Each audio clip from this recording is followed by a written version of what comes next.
firsthand. Oh, wait, no. Streaming started now. Okay. Now we're live. Now we're live and everyone can see us on hopefully Facebook, Instagram, YouTube, and whatever third-party Russian servers are sneaking and looking at everything we do on our computers as well. But I'm here with Matt Eckenrode, Epsilon Nu, director of our foundation, always my go-to college basketball expert, whether it's like it or not. And we thought because, the March Challenge to raise money for the growth and expansion of fraternity, we always do it at this time of year because it's at a time when everyone's really excited about their alma maters.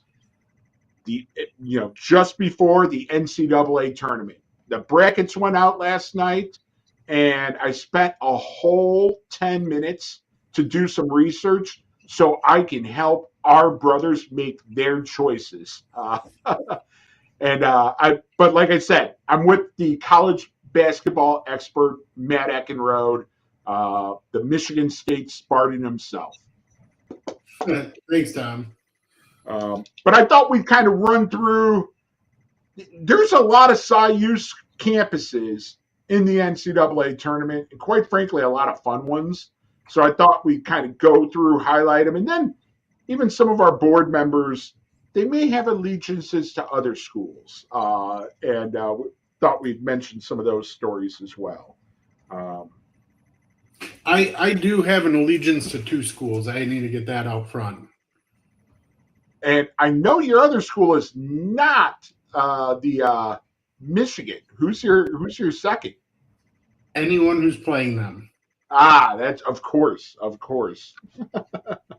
There's probably some reactions going on from our five brothers right now. Sorry, guys. Mean no offense. It's just been in my blood since I've been born. All right. Well, hey, let's start off and start in the West because, quite frankly, it's one of the easier Cy-U brackets. We only have a couple teams. I know Arizona's favored there. Our road chapter in Wisconsin, Wisconsin's been the bane of my existence this year as an Illini fan. Twice they beat us in overtime by a bucket. So I'm I'll put it this way. I hope they do well to make us look better. And then also our newest chapter, the Delta Omicron, that's where the Purdue Boilermakers are number 2. And speaking of which, they beat your hated rival Michigan in the Big Ten tournament. So it was a beautiful day, really. I mean, we were getting pounded with snow up here at the start of this delightful storm, and the only thing that gave me a smile that day was seeing Dusty May not cutting down the nets. Oh, they're a strong team. Purdue, Michigan State up, I would say minor upset, beat them down in West Lafayette. And, up until then, I feel like Purdue has just kind of been sort of getting things going. I don't know if we want to get into, the teams and stuff. And oh, yeah. I'm not the expert. The one in my household who is the expert that should be in here doing this is my wife. But because she's a basketball nut, I have to watch all these games. So I've, picked things up. But Purdue has been kind of peaking. And I don't remember the name of their point guard, but he's, probably going to break the NCAA assist record over the course of this tournament. And every time I pick Purdue to go deep, I get burned. But their side of the bracket looks pretty decent, with the exception of Miami's a little streaky. They could get hot, but yeah, and that's my Big Ten bias. I haven't watched any Arizona, so I'm not really excited about them, which probably means they're going to win it all then. But therefore, I'm and this is where Arkansas is in that side too, and they've got Acuff that who I've watched some of his highlights, and they're tough. We played them. Michigan State played them. I think we beat them. They're a tough squad. Like they got some athletes on that team. I mean, I don't know who they lost to. Apparently, the FCC is pretty tough because they got like 10 teams in, so maybe 8 losses isn't all that bad. But they got some game, man. Yeah. But I'm Wisconsin, they're the other team that beat Michigan. They're really like, normal Wisconsin. They got like a bunch of really big dudes. Yeah. All the time. They're always really long. It's like there's been multiple years where you could take that team photo and every 5 years look at it and it just seems like the same team, like you're saying. They've got a certain type. They know what they're doing. Maybe I need to shake this up because Wisconsin's going to get an upset, and that would take Arkansas out. I've got to believe that. But hey, I'm going with my Cy-Yu homerism. I'm picking Purdue. I can feel it already. Also, just being in the state of Indiana now, I kind of, well, you love or hate IU, so I'll just I won't state any allegiance there. So I'm leaning towards Purdue. Be a big year for the undergrads who just got went fully 50th chapter. Just went fully initiated, then to make a Final Four, that'd be a pretty memorable year for those undergrads there. And I don't have it up right now, but just to plug the March Challenge while we're all here, and maybe this is good karma for the Purdue, for our Delta Omicron brothers. I saw they moved into second place, just surpassing the Epsilon Nu at Michigan State. I know. We will check in at this at the end, but I have to believe there's some karma there by how many people donate. If the Delta Omicron's in first, I am picking Purdue to win it all. I'm just saying right there, gauntlet thrown, Delta Omicron brothers. If you guys win the March Challenge, I'm picking Purdue to win the whole thing. They could do it. They're pretty good, man. Yeah, they got a lot of multi-year players now. I actually loved them in the preseason. I know it was a tough season for them. All right, let's move to Matt's favorite region, the Midwest, where I'm guessing you're choosing. Oh, is that Maryland, Baltimore County that Michigan might be playing for? Or it'll be the winner of Maryland, Baltimore County, and Howard, I think. Yeah, I gotta be honest. Like, even though it was like really great to see Michigan lose to Purdue, they're an amazing team. The one thing that I think makes things interesting for them is they lost their backup point guard, which really shortens their bench. He was an important player. And whereas Purdue, I feel like was like cresting, like right as they hit the Big Ten tournament, I feel like Michigan's kind of trying to go through refiguring out what their lineup rotation is going to look like and how that fits. So luckily for them, they don't really have anybody that they have to worry about, maybe until Alabama. I mean, Alabama's got some dudes. Like they got some definite athletes at that school. But unfortunately, I don't think Howard has the juice to be able to knock off Michigan. Unless they hit hash bash like for the whole day before the game, maybe then. But so if anybody knows anybody that can get some goods to them, I'm not saying, I'm just saying. Well, it was Maryland, Baltimore County that knocked out Virginia. That they were the 16 who beat a one before. Maybe they can be the giant killer again. Are they really? Yeah, they were. Remember that when the 16 beat a one, and then Virginia them? After. Yep, that was Maryland, Baltimore County. That's the only reason I know that team name.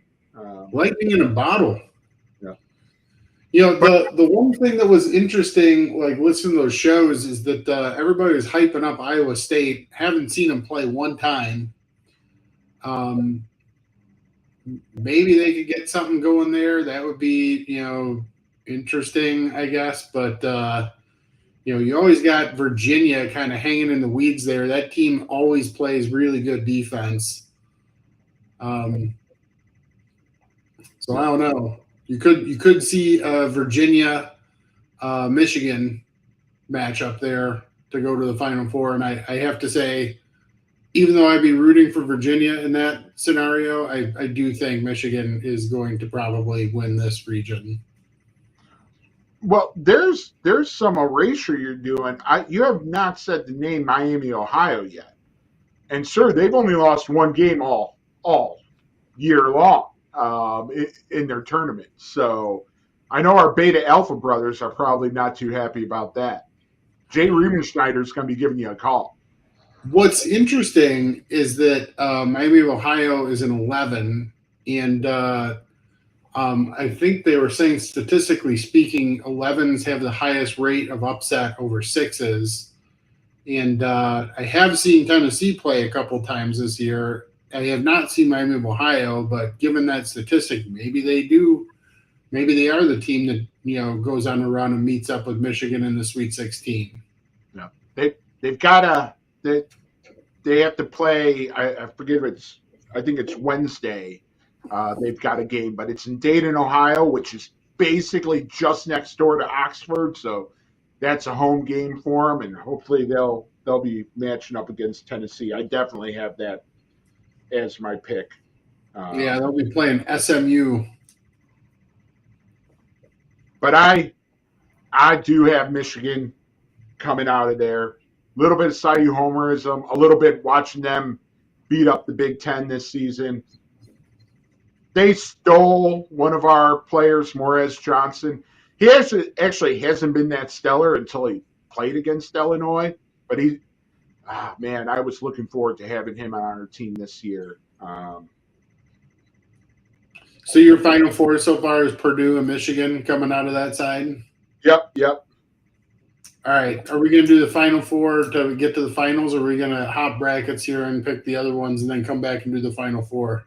Come back and do the Final Four. Let's move over to the South. This is the bracket I'm excited about. This is where my Illini are, and we've got a couple SIU schools here too. Actually, yeah, this is our most loaded. We got four chapters being represented. We'll just get it out of the way. Alex, Jeremy, all the Ada brothers who are taking over SIU. Good luck against Florida. But, I don't have Lehigh going any farther. But I do have Lehigh playing Florida and getting out of that first mini round, whatever we're supposed to call it, the playing game. In wrestling, we used to call those rat tails. I don't know what the hell they call them in basketball. But you forgot to mention that we do have a couple of adopted teams here too, as well, with University of Florida with Garrett. So you could have potentially a Garrett, Jeremy, Alex matchup in the first round. Very true. Which would be interesting. And then you have Doug Jackman, of course, whose brother played football for Nebraska, if I'm not mistaken, as an adopted team there. And then I think that's it. But then you also have Clemson. Haven't seen them play once this year. And then Penn in Illinois. So, I mean, we got all kinds of stuff here. And by the way, I've seen them play more than probably any other team in the Big Ten, and they're a dangerous team. Like they are. Well, you have 2 7-footers on that team. Twin brothers. Yeah, I mean the Twin Towers might as well. Yep. I believe they're not identical. One of them's only 6'11". So. The Shrimp. Yep. No, it's a good team, very inconsistent, but I'm hoping for big things. I'm feeling good against the Penn matchup. I've got a bet with a couple tall alums already. on the side for some bragging rights. But Who is their coach again? Well, this is a wonderful thing. Fran McCaffery, the old coach at Iowa, he ended up at Penn. I did not know that until yesterday, and I'm so excited to play against the Fran McCaffery team again. The guy loves to yell, scream, just melt down on the sideline. And when he left Iowa, I thought I'd never have the pleasure of seeing that again. And we play on Thursday night late. I'm watching the whole game. That's got to be a really wild coaches conference to go to when you have Fran McCafferty and Tommy Amaker in the same coaching conference. Yeah. Because Tommy Amaker is so mild-mannered, and I think his wife is a really high-end academic, which is why they're at Harvard. And then you have Fran McCafferty, who's one step removed from, Bobby Knight. Half expect him to chuck a chair across the floor. Oh, we can only hope. But yeah, no, that's and I like Nebraska making it a ways there. That team was great all year. So Doug, if you're out there, I'm rooting for the Cornhuskers. I would have Nebraska winning that half of that region. And then coming out of the other one, I am biased because the only team that I've really seen there much is Illinois. But if they play the way that they're capable of playing, which is hard for them to do for a full 40 minutes. Trust but me, if they can do it, I haven't seen Houston play, but of course Houston was, had a really good season last year, but I don't know. The one that was interesting too was the St. Mary's School apparently has a couple pretty good shooters on it. So that's one that could make some noise. But for me, I would say I would probably take Nebraska over Florida. They're scrappy, man. And then I'd probably honestly have I hate to say it, Tom, I would have Houston knocking off Illinois. And then I don't know who I would pick between Nebraska and Houston, probably Houston. Well, you know what they say, good defense usually beats good offense, but not when we play Houston, not when Illinois gets a matchup against its old friend Kelvin Sampson. Not that I'm bitter about that whatsoever. So if that game, because Illinois, we're probably going to lose the first game against Penn, or we're going to be in the Final Four. So I think we're beating Penn, and then we will not lose to Kelvin Sampson. It cannot happen. I think Sampson was on the staff at Michigan State under Judd Heathcote with Tom Izzo. Well, he coached IU and stole Eric Gordon away from us, so that's why I don't like him. All right. And now your home brackets, the East, where we've got Duke and Michigan State. The beast of the East. So tell me about I looked it up here. Kelvin Sampson was a graduate assistant at Michigan State during the year after our national championship season with Magic Johnson. So he was on the staff with Tom Izzo under Heathcote.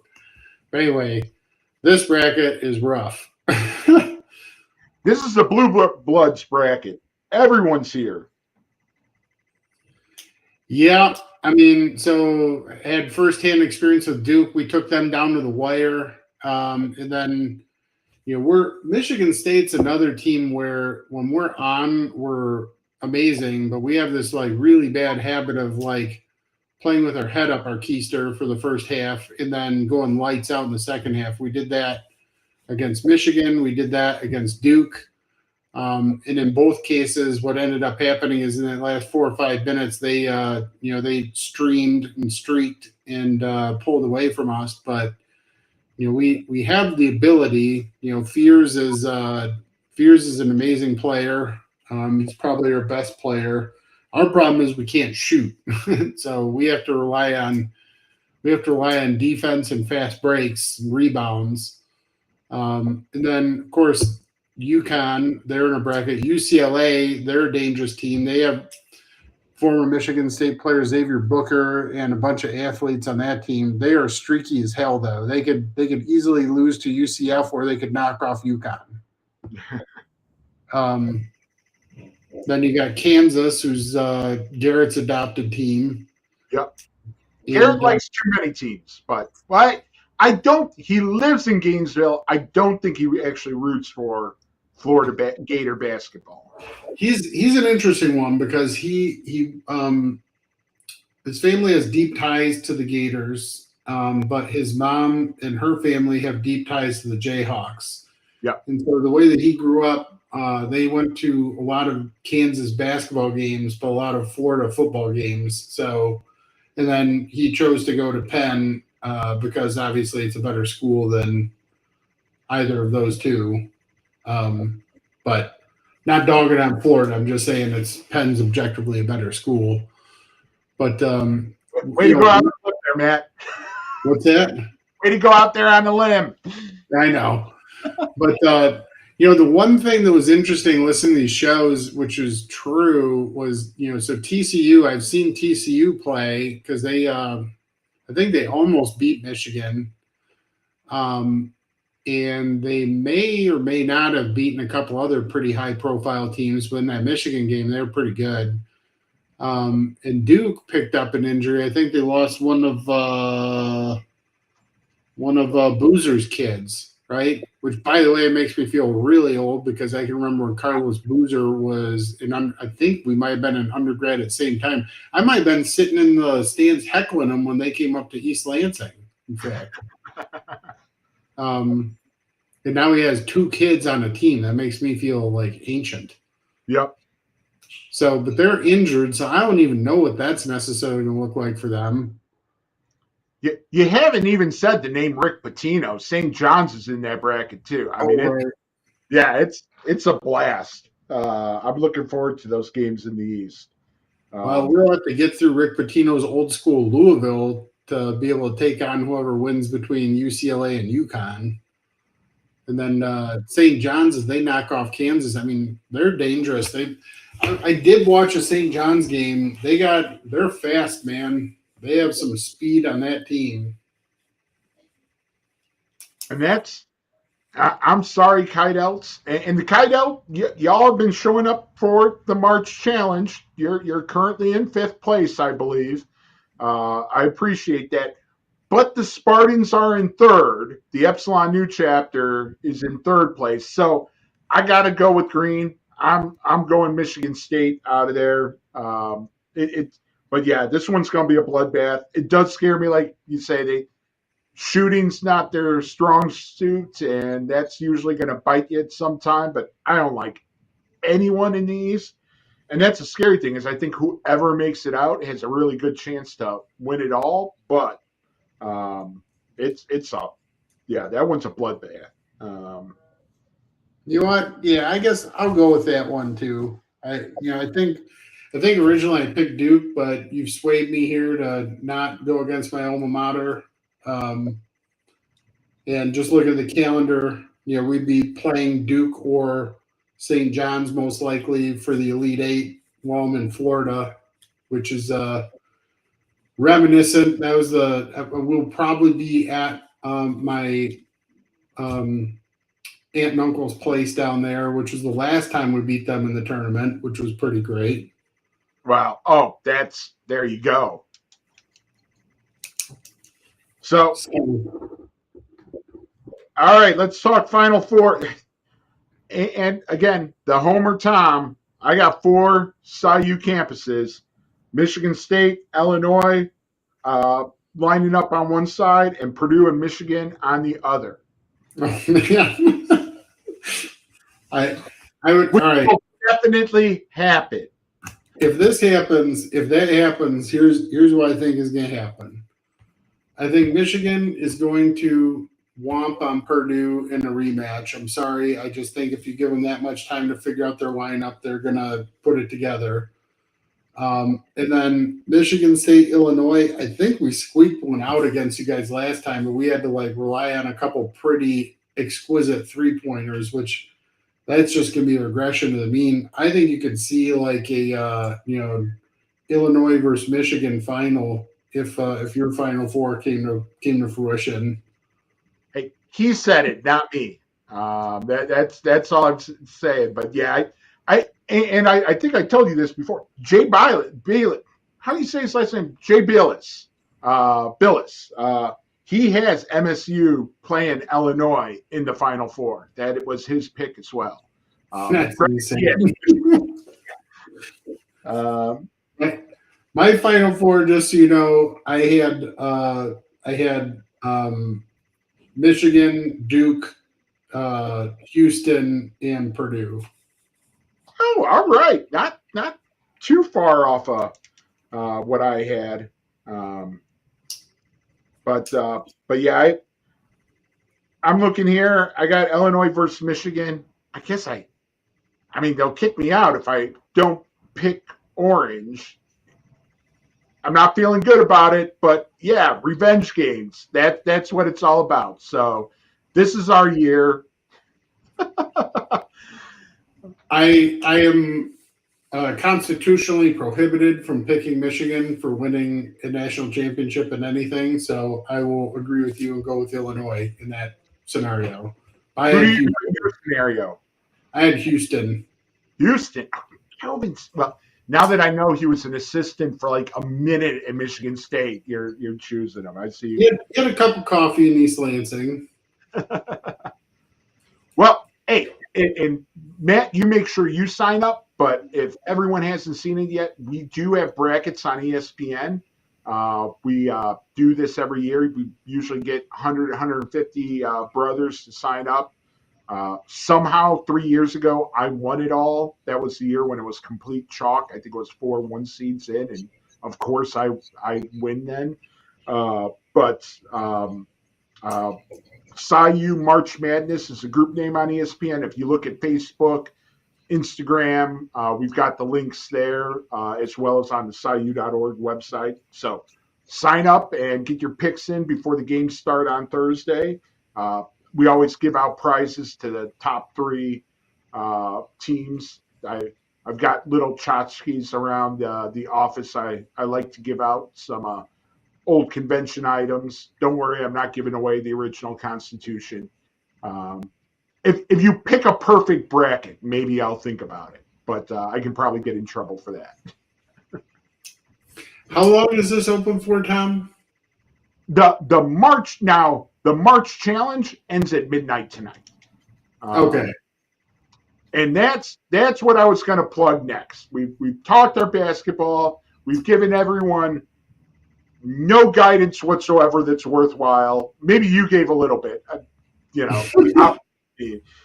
be careful. Michigan State, Purdue, Michigan, and Illinois will all lose in the first round now.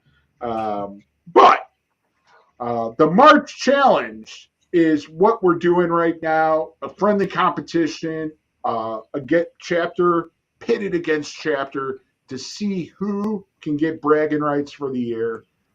Last year, the winner was the Gamatau. They're in first place again.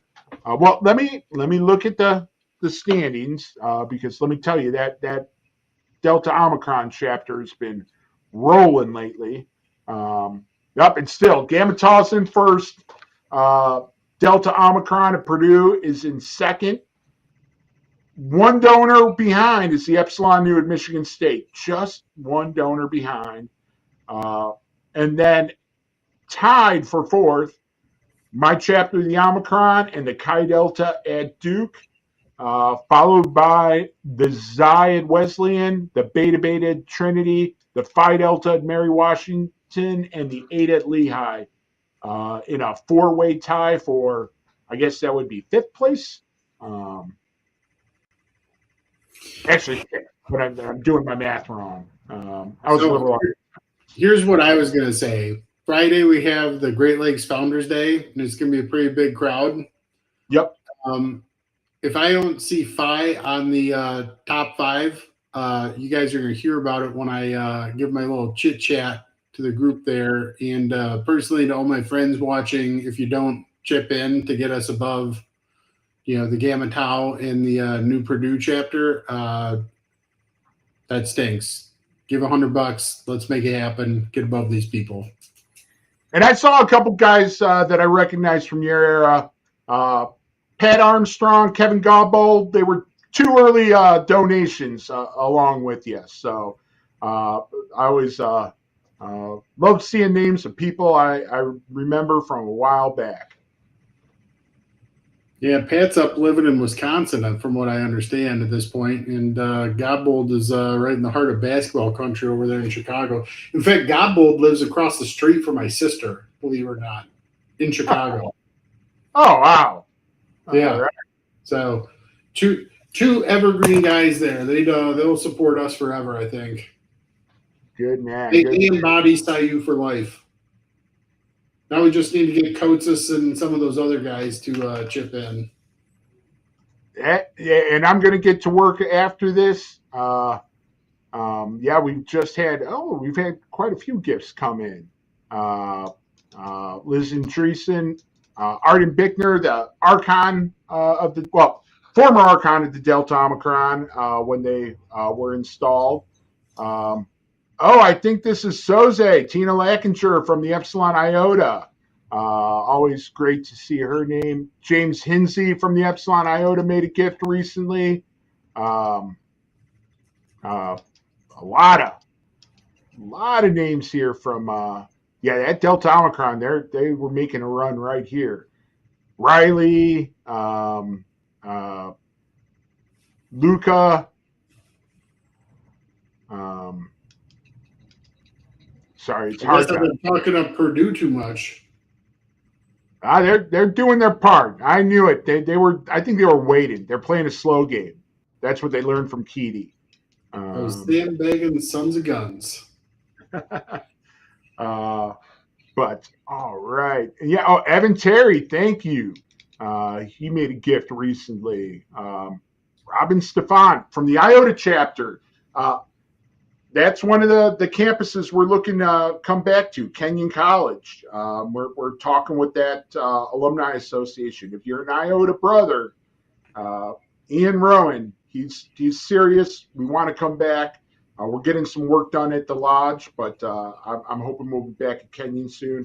We're talking with alumni from the Chi at Cornell, hoping to be able to return there in the coming years. They've got an alumni group that's incredibly involved, incredibly excited. Their 150th or their 150th or 175th this summer.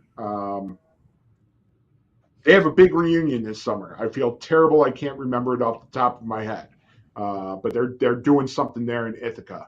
But no, it's I always love the March Challenge, seeing these names come up. But the money from the March Challenge, it's direct giving to the Fraternity Annual Fund when you use that platform, which allows us to use 100% of it towards growth and expansion.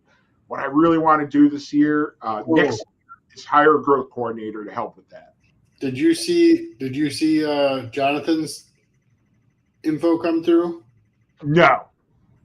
We got the pie on the board in a big way.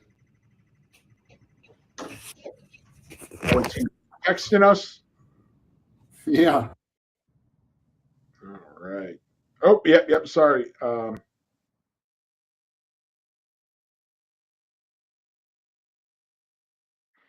Bill Kavanaugh, yes, just made a huge gift for the pot, and it's about to go public. It was a little anemic in the beginning, but it has picked up today. Jake Schmidt from the Chi Delta, he made a pledge to match up to $5,000 worth of gifts today. We've already raised that and surpassed it, so we have to move on. Larry Rakers from my chapter, the Omicron, he promised me he's going to get us through the evening, and he's doing a $5,000 match. So everyone's gift for the next $5,000 will have double the impact. Thanks to Larry, and everyone earlier today made double the impact. Thanks to Jake. We've had matchers all challenge long who have been doing a great job. Tim Zepp, Madison Turquette, your brother John Sinkowski, Jim Plattner. And then personally, I'm making a match. Oh, I should add this in. One fun thing about the March Challenge that kind of differentiates it from other things we do is We have a form to sign up if people want to volunteer in one of three ways. If they would like to help plan and organize the local event where they live, we can help out with alumni lists, contact information, put them in touch with any other board members, alumni leaders we know in their region. Two, if you'd like to help advise a chapter, especially if you live locally near a chapter that is not your own, or even if it's your own and you just lost track of them, need to get involved, let us know. We've got resources, we've got the contacts to help make that happen. And the third way, Jonathan does a tremendous job putting together some magazines for us. There's a new issue of Reflections coming out soon about our history. And he's looking for people to help create content with them. So if you sign up to volunteer in any of those three ways, I pledge to make a donation to the reader board, so it counts. Looks like Holly from the Gamma Tau just hopped in. New scholarship committee member. All right, another gift. Excellent. All right. Well, everyone, you can see the sciu.org/March Challenge. Make your gift there. Social media feeds, it's all over the place. It's on sciu.org. At the top, there's a banner that says March Challenge. It goes until midnight Pacific. So you've got another 10 hours, a little under 10 hours, to make your gift, get your chapter on the leaderboard. Thank you to everyone that's helped so far. And Matt, thank you for taking some time out of your snowstorm and spending it with us. I know you said you got to dig yourself out of 3 feet of snow up in Traverse City after we're done. Yeah, it's going to be exciting. I'm looking forward to it. It sounds like it, brother. Hey, thank you, man. Good luck. I do hope Illinois and Michigan State are matching up in the Final Four. That'll be But thanks for everyone for joining us. Sign up for our brackets on ESPN. Make a gift to the March Challenge. Help SciU grow, and we'll be chirping in throughout the week. All right, Jonathan, if you're back there, I think we're done, and you can let everyone go back to their regularly programmed social media, whatever they usually. Go ahead and watch Mr. Beast. We're done. All right.